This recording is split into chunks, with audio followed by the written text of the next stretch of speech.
താഴ്വര ഭാഗം 9. മലമുകളിലേക്കുള്ള യാത്ര അവർ പ്രതീക്ഷിച്ചതിലും തീവ്രമായിരുന്നു. മുകളിലേക്കുള്ള വഴി കൂടുതൽ ഭയപ്പെടുത്തുന്നതായി വന്നു. അവ അവരുടെ സഹിഷ്ണുതയെയും ഇച്ഛാശക്തിയെയും പരീക്ഷിക്കുന്നതായിരുന്നു. പുറപ്പെടുന്നതിന് മുമ്പ് അവർ നടത്തിയ കണക്കുകൂട്ടലുകളെല്ലാം തെറ്റി. ഓരോ അടിയും മുന്നോട്ടു പോകാൻ അവർ വിചാരിച്ചതിലും കൂടുതൽ സമയമെടുത്തു. പർവ്വതം അതിന് സാധ്യമായ എല്ലാ വെല്ലുവിളികളും അവർക്ക് നേരെ തീർത്തു. കുത്തനെയുള്ള ചെരുവുകൾ തെറ്റായ ഓരോ കാൽവെപ്പും താഴേക്കു വീഴ്ത്തുമെന്ന് ഭീഷണിപ്പെടുത്തി. ഇടുങ്ങിയ വരമ്പുകൾ അപകടകരമായി നിന്നു. ഇടയ്ക്ക് വീശുന്ന കാറ്റ് അവരുടെ കാഴ്ചയെ മറയ്ക്കുകയും മുന്നോട്ടുള്ള യാത്രയെ തടസ്സപ്പെടുത്തുകയും ചെയ്തു. ഒപ്പം അയഞ്ഞ പാറകൾ അവരുടെ പാദങ്ങളെ തകർത്തു. പ്രത്യേകമായ മലകയറ്റ ഉപകരണങ്ങളോ അറിവോ മുൻപരിചയമോ ഇല്ലാത്ത അവർ അവരുടെ നിശ്ചയദാർഢ്യത്തെയും ശരീരത്തിൻ്റെ ശക്തിയെയും മാത്രം ആശ്രയിച്ച് ഒരു ചെറിയ തെറ്റിനു പോലും ഇട നൽകാതെ മുന്നോട്ടു പോയി. 2 ദിവസത്തെ തീവ്രമായ മലകയറ്റം അവരെ പൂർണ്ണമായും ക്ഷീണിപ്പിച്ചു. 2-ാം ദിവസം വൈകുന്നേരമായപ്പോഴേക്കും അവർ കുറച്ചു ദൂരം പിന്നിട്ടിരുന്നു. മാരുതൻ്റെ വലതുകാലിൽ അവൻ ചവിട്ടിയ മൂർച്ചയുള്ള പാറയിൽ നിന്നും ആഴത്തിലുള്ള മുറിവേറ്റു. അവനത് ഒരു തുണി കൊണ്ട് പൊതിഞ്ഞെങ്കിലും വേദന അസഹനീയമായിരുന്നു. സവിത്രാലായിരുന്നു ഏറ്റവും അധികം കഷ്ടപ്പെട്ടത്. കഠിനമായ സാഹചര്യങ്ങൾ ഉൾക്കൊള്ളാൻ അവൻ്റെ ശരീരത്തിന് സാധിച്ചില്ല. പലതവണ ഛർദ്ദിച്ചതിനാൽ മലകയറ്റം തുടരാൻ കഴിയാത്ത വിധം അവൻ തളർന്നു. രാത്രി തങ്ങുവാനായി അവർ ഒരിടം കണ്ടെത്തി. നിരപ്പില്ലാത്ത ഒരു ചരിവുള്ള പ്രദേശമായിരുന്നു അത്. പക്ഷെ അവർക്ക് വിശ്രമിക്കാൻ കഴിയുന്നത്ര വിശ്രമമെടുത്ത് അസ്വസ്ഥതയിൽ ഒതുങ്ങിക്കൂടുകയല്ലാതെ വേറെ വഴിയില്ലായിരുന്നു.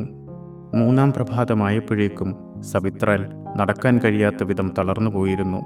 അവൻ്റെ കൈകാലുകൾ അനങ്ങാൻ വിസമ്മതിച്ചു. അവൻ്റെ മുഖം ക്ഷീണം കൊണ്ട് വിളറിയിരുന്നു. നമ്മൾ തിരിച്ചു വരുന്നതുവരെ അവനിവിടെ വിശ്രമിക്കട്ടെ, ദായു തീരുമാനിച്ചു. പെലരുവിനോട് കൂട്ടിരിക്കാൻ നിവാന്തർ നിർദ്ദേശിച്ചു. മറ്റുള്ളവർ സമ്മതിച്ചു. മനസ്സില്ലാ മനസ്സോടെയാണെങ്കിലും സവിത്രാൽ ദുർബലമായി തലയാട്ടി. അവർക്കൊപ്പം പോയാൽ അവൻ അവരുടെ യാത്ര വൈകിപ്പിക്കുമെന്ന് അവൻ അറിയാമായിരുന്നു. പെലരു കയ്യിലുള്ള തുണി കൊണ്ട് ഒരു മറയുണ്ടാക്കി വെയിലിൽ നിന്നും ഒരു താൽക്കാലിക സംരക്ഷണമൊരുക്കി അവന് കൂട്ടിരുന്നു. ബാക്കിയുള്ളവർ മലകയറ്റം തുടർന്നു. 3 ദിവസമായി അവർ വെള്ളത്തിനായി അലയുന്നു. പക്ഷേ പർവ്വതം വഴങ്ങാതെ തുടർന്നു. വെള്ളത്തിൻ്റെ ഒരു നേരിയ അംശം പോലും കണ്ടെത്താനായില്ല. അവരുടെ ശരീരം വേദനിച്ചു. അവരുടെ ആത്മാവ് ചഞ്ചലപ്പെട്ടു. നിരാശ അവരെ കൂടുതൽ ഭാരപ്പെടുത്തി. മുകളിലേക്ക് പോകുന്തോറും തടസ്സങ്ങളും കൂടി വന്നു. അന്തരീക്ഷത്തിലെ വായു വ്യതിയാനം അവർക്ക് ശ്വാസമെടുക്കുന്നതിന് ബുദ്ധിമുട്ടുണ്ടാക്കി. ഓരോ ശ്വാസവും ആഴം കുറഞ്ഞതും പ്രയാസകരവുമായി വരുന്നത് അവർക്ക് അനുഭവപ്പെട്ടു. അവർ അവിടെ നിന്നു. തങ്ങൾക്ക് മുന്നിലുള്ള ഉയരങ്ങളിലേക്ക് നോക്കി. കൊടും തണുപ്പും കൊടും കാറ്റും കഠിനമായ ചരിവുകളും അവരെ വറ്റിച്ചു കളഞ്ഞു. അവർ അവസാന ഘട്ടത്തിലെത്തിയതുപോലെ തോന്നി. ഇത്രയും ദൂരം നടന്നിട്ടും അവർക്ക് മലയുടെ അപ്പുറം കടക്കുന്നതിന് ഒരു വഴി കണ്ടെത്താൻ ഇനിയും സാധിച്ചിട്ടില്ല. ആ ചിന്ത ഭയപ്പെടുത്തുന്നതായിരുന്നു.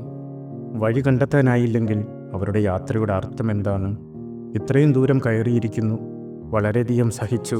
പക്ഷേ എത്തിപ്പെട്ടിരിക്കുന്നത് അവർക്കുത്തരങ്ങളോ ദിശകളോ ഇല്ലാത്ത ഒരു സ്ഥലത്താണ്. രാത്രി പാളയമുറപ്പിച്ചപ്പോൾ ഭയാനകമായ ഒരു നിശബ്ദത അവരെ കീഴടക്കി. ആരും മിണ്ടിയില്ല. അവരുടെ പരാജയത്തിൻ്റെ ഭാരം ശ്വാസം മുട്ടുന്ന മൂടൽമഞ്ഞ് പോലെ അന്തരീക്ഷത്തിൽ ഉറഞ്ഞു നിന്നു. അവർ നിലത്തു നോക്കി അനങ്ങാതെയിരുന്നു. ഒടുവിൽ നിശബ്ദതയെ ഭേദിച്ച് എല്ലാവരുടെയും മനസ്സിൽ തങ്ങി നിൽക്കുന്ന ചിന്തകൾക്ക് ധനിരവ് ശബ്ദം നൽകി. ഇനിയും കയറിയിട്ട് എന്തെങ്കിലും കാര്യമുണ്ടോ? 3 ദിവസമായി നമ്മളൊന്നും കണ്ടെത്തിയില്ല. അവൻ്റെ വാക്കുകളിൽ നിരാശ നിറഞ്ഞിരുന്നു. നലൂക സമ്മതത്തോടെ തലയാട്ടി. ഭക്ഷണവും വെള്ളവും തീർന്നു വരുന്നു. കഷ്ടിച്ച് 2 ദിവസത്തേക്ക് ബാക്കിയുണ്ടാകും. ഇനിയും മുന്നോട്ട് നീങ്ങിയാൽ തിരികെ യാത്ര ചെയ്യാൻ പോലും നമുക്ക് പര്യാപ്തമല്ലായിരിക്കും. നമുക്ക് നാളെ തന്നെ മലയിറങ്ങിയാലോ? മറ്റു ചിലർ സമ്മതത്തോടെ പിറുപിറുത്തു. പക്ഷേ അവരെ ഇവിടെ വരെ നയിച്ച നിവാന്തറയോ ദായുവിനെയോ നോക്കാൻ ആരും ധൈര്യപ്പെട്ടില്ല. നിവാന്തർ നിശബ്ദനായി ചിന്തയിലാഴ്ന്നിരുന്നു. അവൻ പ്രതികരിച്ചില്ല. അസ്വസ്ഥമായ ഒരു നിശബ്ദത അവർക്കിടയിൽ ഇടം പിടിച്ചു. ഒടുവിൽ ദായു സംസാരിച്ചു. ക്ഷീണിച്ചെങ്കിലും അവൻ്റെ ശബ്ദത്തിന് അനിഷേധ്യമായ ശക്തിയുണ്ടായിരുന്നു. നമ്മൾ ക്ഷീണിതരാണെന്ന് എനിക്കറിയാം. അതിലുപരി നമ്മൾ നിരാശരാണെന്നും എനിക്കറിയാം. നമ്മൾ യാത്ര തുടങ്ങിയപ്പോൾ നമ്മൾക്ക് വളരെയധികം പ്രതീക്ഷകളുണ്ടായിരുന്നു. ഇപ്പോൾ ആ പ്രതീക്ഷ നമ്മുടെ കൈകളിൽ നിന്നും വഴുതിപ്പോകുന്നതായി തോന്നുന്നു. എന്നാൽ നിങ്ങൾ നിങ്ങളോട് തന്നെ ഒരു കാര്യം ചോദിക്കുക. ഇവിടെ വെള്ളം കണ്ടെത്തുന്നതല്ലാതെ നിങ്ങൾക്ക് വേറെ വഴിയുണ്ടോ? താഴ്വരയിലേക്ക് മടങ്ങിച്ചെന്ന് ഞങ്ങൾ ഈ മല കയറി എല്ലാ വെല്ലുവിളികളിലൂടെയും പൊരുതി ഒന്നുമില്ലാതെ മടങ്ങിയെത്തിയെന്ന് നമ്മളുടെ ആളുകളോട് പറയുമോ? അവൻ്റെ വാക്കുകൾ അന്തരീക്ഷത്തിൽ പ്രതിധ്വനിച്ചു. അവൻ പറഞ്ഞത് ശരിയാണെന്നറിയാമായിരുന്നതിനാൽ ആരും ഉത്തരം പറഞ്ഞില്ല. ദായു തുടർന്നു, നമ്മളിപ്പോൾ പിന്തിരിഞ്ഞാൽ നമ്മൾ വെറും കൈയോടെ മടങ്ങുക മാത്രമല്ല ചെയ്യുന്നത്, പരാജയം സമ്മതിക്കുക കൂടിയാണ്. നമ്മൾ വേണ്ടത്ര ശ്രമിച്ചിട്ടില്ലെന്ന് നമ്മളുടെ ആളുകളോട് പറയും. നമ്മളെ മാത്രം ആശ്രയിച്ച് കാത്തിരിക്കുന്ന കുട്ടികളോടും മുതിർന്നവരോടും കുടുംബങ്ങളോടും നമ്മൾ പറയാൻ പോകുന്നത് അവരുടെ കഷ്ടപ്പാടുകൾ ഇനിയും തുടരുമെന്നാണ്. കാരണം നമ്മൾ മുന്നോട്ട് പോകാൻ വളരെ ക്ഷീണിതരായിരുന്നു എന്നാണ്. ശരിയാണ്, നമ്മൾ തളർന്നുപോയി. അതെ, നമുക്ക് സാധനങ്ങൾ കുറവാണ്. എന്നാൽ ഭാവിയെക്കുറിച്ച് ചിന്തിച്ചു നോക്കൂ. നമ്മളിപ്പോൾ കുറച്ചുകൂടി മുന്നോട്ട് പോയാൽ നമ്മൾ അന്വേഷിക്കുന്ന ഉത്തരം കണ്ടെത്തിയേക്കാം. ഇന്ന് നാം ത്യാഗം ചെയ്താൽ നമ്മുടെ താഴ്വര വീണ്ടും തഴച്ചു വളരുന്ന ഒരു നാളെ ഉണ്ടാകും. നമ്മുടെ ഭക്ഷണം വെട്ടിക്കുറച്ചാൽ, സാധനങ്ങൾ നീട്ടിവെച്ചാൽ നമുക്ക് 2-3 ദിവസം കൂടി തള്ളാം. നമ്മൾ വെള്ളം കണ്ടെത്തുമെന്ന് ഞാൻ വിശ്വസിക്കുന്നു. എനിക്കറിയാം, നമുക്കത് പറ്റും. ഊർജത്തിൻ്റെ ഒരു മിന്നൽ അവരിലൂടെ കടന്നുപോയി. കഴിഞ്ഞ 3 ദിവസമായി നഷ്ടപ്പെട്ട ഒരു തീപ്പൊരി.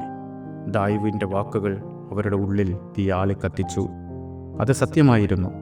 അവരിപ്പോൾ ഉപേക്ഷിക്കാൻ കഴിയാത്തത്ര ദൂരം എത്തിയിരിക്കുന്നു. നമുക്കിപ്പോൾ വിശ്രമിക്കാം, ദായുവിൻ്റെ ശബ്ദം മൃദുവായി പറഞ്ഞു. നാളെ നമ്മൾ മുന്നോട്ട് പോകുന്നു. സംശയത്തോടെയല്ല, ധൈര്യത്തോടെ. ഈ മല കടക്കാനുള്ള വഴി കണ്ടെത്തും. നമ്മൾ നമ്മുടെ താഴ്വരയിലേക്ക് മടങ്ങുന്നത് പരാജയപ്പെട്ടവരായിട്ടല്ല, രക്ഷകരായാണ്. പുതിയ ശക്തിയുടെ ഒരു അലയൊലി അവരിലൂടെ പാഞ്ഞു. ക്ഷീണം അപ്പോഴും ഉണ്ടായിരുന്നെങ്കിലും അതത്ര വലുതായി തോന്നിയില്ല. രാത്രിയിലെ തണുത്ത കാറ്റ് അവരെ ചുറ്റിപ്പറ്റിയിരുന്നു. പക്ഷെ ദായുവിൻ്റെ വാക്കുകൾ അവരുടെ ഹൃദയം ചൂടുപിടിപ്പിച്ചു. രാത്രിയായപ്പോൾ തണുത്ത കാറ്റ് ആഴത്തിലുള്ള മുറിവിൽ സ്പർശിച്ചപ്പോൾ മാരുതൻ തൻ്റെ കാലിലെ തുണി അഴിച്ചു മാറ്റി. രക്തം നിലച്ചിരിക്കുന്നു, പക്ഷേ മുറിവ് ആഴമുള്ളതും മുഷിഞ്ഞതുമായിരുന്നു. അവൻ ശ്രദ്ധാപൂർവം ഒരു പുതിയ തുണിക്കഷ്ണം ചുറ്റി അത് വീണ്ടും കെട്ടിവെച്ചു. കുറച്ചുനേരം മിണ്ടാതിരുന്ന ധനിരവ് എഴുന്നേറ്റ് ഉണങ്ങിയ കമ്പുകൾ പെറുക്കാൻ തുടങ്ങി. അവൻ അവയെല്ലാം അടുക്കി കത്തിച്ചു. നിശ്ചലമായ രാത്രിയിൽ തീജ്വാലകൾ ആടിക്കളിച്ചു. അവരുടെ തളർന്ന മുഖങ്ങളിൽ തീ മിന്നുന്ന നിഴലുകൾ വീഴ്ത്തി. അവരുടെ ദൃഢനിശ്ചയത്തെ പ്രകാശിപ്പിച്ചു. അവരുടെ മരവിച്ച കാലുകളിലേക്ക് അതിൻ്റെ ചൂടൊഴുകുന്നത് അനുഭവിച്ചറിഞ്ഞുകൊണ്ട് അവർ തീയ്ക്ക് ചുറ്റുമിരുന്നു.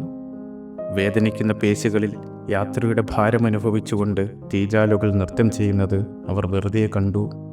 പിന്നെ ദായു വീണ്ടും സംസാരിച്ചു. അവൻ്റെ കണ്ണുകൾ അവരുടെ മുന്നിലുള്ള കൊടുമുടിയിൽ ഉറപ്പിച്ചു. ഉയരമുള്ള കൊടുമുടിയിലേക്ക് ചൂണ്ടിക്കാണിച്ചുകൊണ്ട് അവൻ പറഞ്ഞു, നമ്മൾ ആ സ്ഥാനത്തെത്തിയാൽ അപ്പുറം കടക്കാൻ ഒരു വഴിയുണ്ടാകുമെന്ന് ഞാൻ വിശ്വസിക്കുന്നു. എന്നാൽ മുന്നോട്ടുള്ള പാത കുത്തനെയുള്ളതാണ്. ഇതുവരെ നമ്മൾ അഭിമുഖീകരിച്ച എല്ലാത്തിനേക്കാളും അപകടകരമാണ്. നാളത്തെ പോരാട്ടങ്ങൾ ഇന്നത്തതിനേക്കാൾ വലുതായിരിക്കും. പക്ഷെ നമ്മളത് ചെയ്യണം. നമുക്ക് വേണ്ടിയല്ല, താഴ്വരയ്ക്ക് വേണ്ടി. നിങ്ങൾ തയ്യാറാണോ? ഒരിടവേള. പിന്നെ ശക്തവും അചഞ്ചലവുമായ ഒറ്റക്കെട്ടായ ശബ്ദം, ഞങ്ങൾ തയ്യാറാണ്. അന്തരീക്ഷത്തിൽ ആവേശം നിറഞ്ഞു.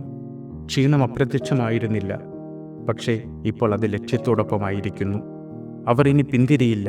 അവർക്ക് മുന്നോട്ട് പോകാൻ ആവേശം കൂടിയിരിക്കുന്നു.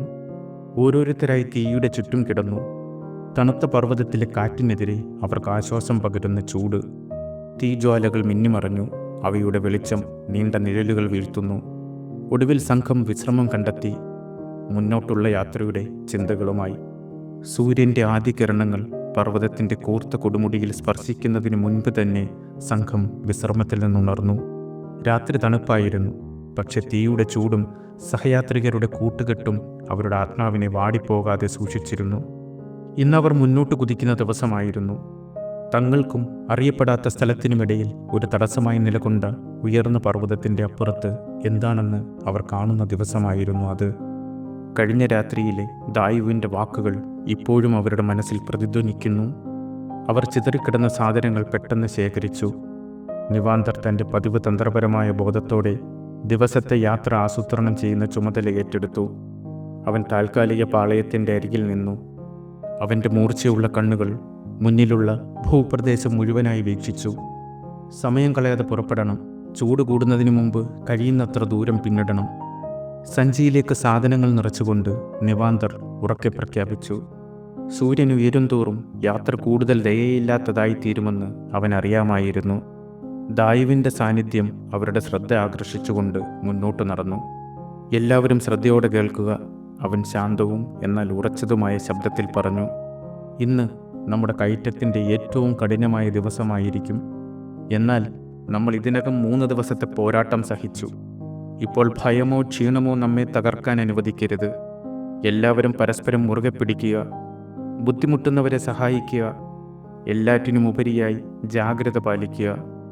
ഓരോ ഘട്ടവും പ്രധാനപ്പെട്ടതാണ്. ഒരു ചെറിയ തെറ്റിന് നമുക്ക് വലിയ വില കൊടുക്കേണ്ടി വരും. അവൻ്റെ വാക്കുകൾ അവരുടെ ഹൃദയത്തിൽ ആഴ്ന്നിറങ്ങി. അവർ തലയാട്ടി. അവർ തങ്ങളുടെ ആദ്യ ചുവട് വെച്ച നിമിഷം ഭൂപ്രദേശം തങ്ങൾ പ്രതീക്ഷിച്ചതിലും വളരെ വെല്ലുവിളി നിറഞ്ഞതാണെന്ന് അവർ മനസ്സിലാക്കി. കയറ്റം കുത്തനെയുള്ളത് മാത്രമല്ല, അപകടകരമാം വിധം അസ്ഥിരവുമായിരുന്നു. എല്ലാ പാറകളും അഴിഞ്ഞിരുന്നു. മുന്നിലുള്ള പാത പ്രവചനാതീതമായി വളഞ്ഞു. തങ്ങൾക്ക് കണ്ടെത്താനാകുന്ന ഉറച്ച ഭൂമിയിൽ മുറുകെ പിടിച്ചുകൊണ്ട് അവർ മുന്നോട്ട് നീങ്ങി. അവർ മുകളിലേക്ക് നീങ്ങുമ്പോൾ അവരുടെ വഴിയെ തടഞ്ഞുകൊണ്ട് പുറത്തേക്ക് തള്ളി നിൽക്കുന്ന ഒരു ശിലാമുഖം അവർ കണ്ടുമുട്ടി. താങ്ങില്ലാതെ കയറാൻ പറ്റാത്ത വിധം കുത്തനെയുള്ളതായിരുന്നു അത്. നിവാന്തർ എന്താണ് ചെയ്യേണ്ടതെന്ന് തീരുമാനിക്കുന്നതിന് മുമ്പ് അത് സൂക്ഷ്മമായി പഠിച്ചു. അവൻ പാറയിൽ ഒരു വിള്ളൽ കണ്ടെത്തി. പതുക്കെ കണക്കുകൂട്ടിയ ചലനങ്ങളോടെ മുകളിലേക്ക് കയറി. സുരക്ഷിതമായ ഒരു സ്ഥലത്തെത്തി അവൻ തൻ്റെ സഞ്ചിയിൽ നിന്ന് ഒരു കയറെടുത്തു. ഒരു നീണ്ടു നിൽക്കുന്ന പാറയിൽ മുറുകെ പിടിക്കുകയും കയറിൻ്റെ ഒരറ്റം അവിടെ കെട്ടിവെക്കുകയും ചെയ്തു. മറ്റേ അറ്റം മറ്റുള്ളവരിലേക്ക് എറിഞ്ഞുകൊടുത്തു. കയറിൽ പിടിച്ച് ശ്രദ്ധാപൂർവം കയറുക, ഓരോരുത്തരായി നിവാന്തർ നിർദ്ദേശിച്ചു. അവൻ്റെ മാർഗനിർദ്ദേശം പിന്തുടർന്ന് ഓരോരുത്തരായി കയറിൽ പിടിച്ച് മുകളിലേക്ക് കയറി. കയറിലെ ഓരോ പിടുത്തവും അവരുടെ കൈകളെ ആയാസപ്പെടുത്തി. പരുക്കൻ നാരിൽ പിടിമുറുക്കുന്നതിൽ നിന്നും അവരുടെ വിരലുകൾ വേദനിച്ചു. എന്നിട്ടും പരസ്പരം പിന്തുണച്ചതോടെ അവർ അത് മറികടക്കുകയായിരുന്നു. കയറ്റം അവരെ ശ്വാസം മുട്ടിച്ചു. അവരുടെ ശരീരം വിയർപ്പിൽ നനഞ്ഞു. 3-4 കൂറ്റൻ പാറകൾ കൂടി കയറി അവർ മുന്നോട്ട് നീങ്ങി. ഓരോരുത്തരും അവരുടെ ശക്തിയും ഇച്ഛാശക്തിയും പരീക്ഷിച്ചു. അപ്പോഴേക്കും സൂര്യൻ ചുട്ടുപൊള്ളുന്നുണ്ടായിരുന്നു. ചൂടൊരു അദൃശ്യമായ ഭാരം പോലെ അവരെ അമർത്തി. വിയർപ്പിൽ നനഞ്ഞ അവരുടെ വസ്ത്രങ്ങൾ ദേഹത്ത് പറ്റിപ്പിടിച്ചിരുന്നു. വെള്ളത്തിനായി അവരുടെ തൊണ്ട കത്തുന്നുണ്ടെങ്കിലും അത് കുറച്ചു മാത്രം ഉപയോഗിക്കുന്നതിൽ അവർ ശ്രദ്ധിച്ചു. ദായു ഒടുവിൽ മുന്നിലുള്ള വഴിയിലേക്ക് നോക്കി. അവൻ്റെ കണ്ണുകൾ ചെറുതായി വിടർന്നു. അവൻ തലേദിവസം ചൂണ്ടിക്കാണിച്ച സ്ഥലത്തെത്താറായിരിക്കുന്നു. അവരുടെ യാത്രയിലെ ഒരു നിർണായകമായ വഴിത്തിരിവ്. പക്ഷെ ഇനിയുള്ള കുറച്ചു ദൂരം കൂടുതൽ അപകടകരമാണ്. എല്ലാവരും അരയിൽ കയറുകെട്ടു. ഇനി പാറയിൽ ചാരി വേണം നടക്കാൻ. ആരും വേഗത്തിൽ നടക്കരുത്, വീഴാതെ നോക്കണം.